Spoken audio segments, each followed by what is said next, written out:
It is an unfortunate fact of reality that many of us will have an encounter with mental illness at least once in our lives, whether it's through watching someone else suffer or through personal experience. With our growing awareness on the matter, we're becoming more equipped to deal with such situations. However, I feel as though our education is misguided, and I wouldn't be saying that if I didn't have good reason to. Let me explain. I have a best friend. We'll call her Marie. Marie and I have known each other for many years and have went through the usual ups and downs of high school together. However, going to junior year, things were looking good. Marie had started dating a guy, we'll call him Jim, and I personally had really started to come out of my shell. Things were looking good until that January when, seemingly out of nowhere, Jim and Marie broke up. Now at first, Marie seemed unfazed by the breakup and even cracked a few jokes about it. However, it was these jokes that would lead her to revealing that she had been abused sexually and emotionally by Jim throughout the entire course of their relationship, on top of being sexually assaulted by him.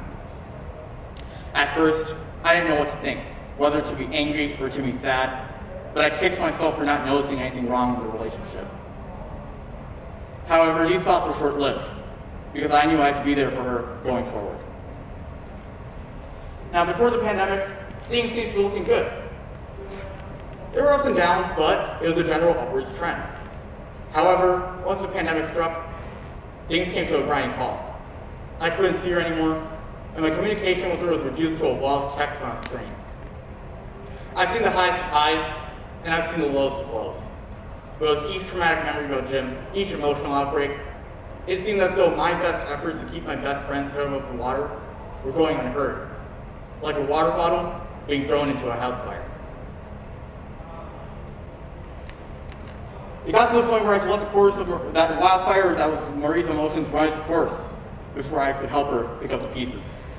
It got to the point where she thought I was out to get her.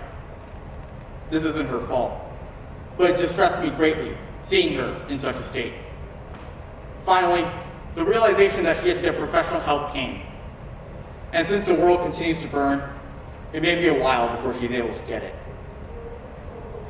Within Marie's suffering lies a flaw in her education against mental health illness. Yes, it's true that it's becoming more destigmatized by the day. Yes, it's true that we're having a collective oh crap moment when it comes to it. And I applaud these efforts. However, I'd like to bring attention to one of the key messages of our campaign.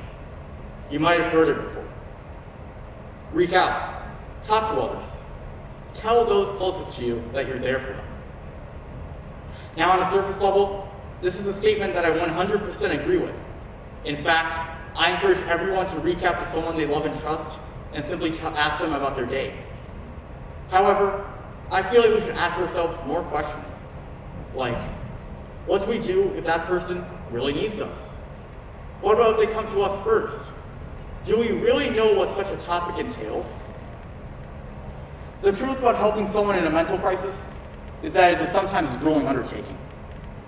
It isn't just something you can push off to the side by simply saying you're there for them or simply referring them to professional help and stepping back. It is comparable to a war, which sees wins and losses on a day-to-day basis. That person will say some of the darkest things you may ever hear come out of someone else. That person may even push you away entirely and stop listening.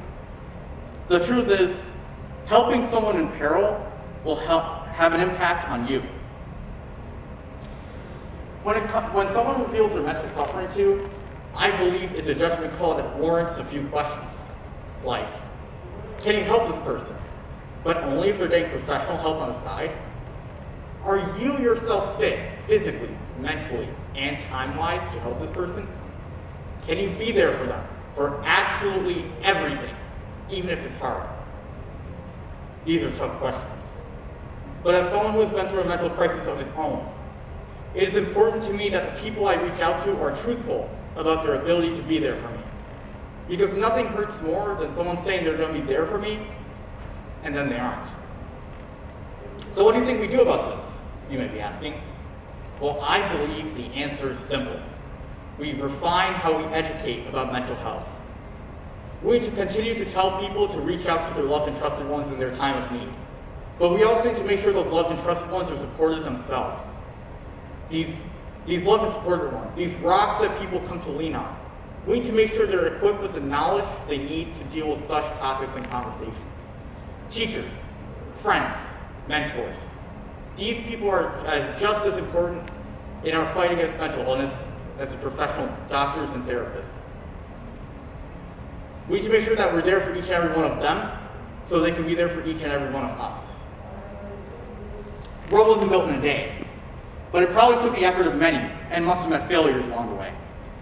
It was because the people of Rome knew when to push back and when to pull forward that they were able to build their great city. The same must be applied to mental health, or otherwise, we're just building sandcastles destined to be washed away.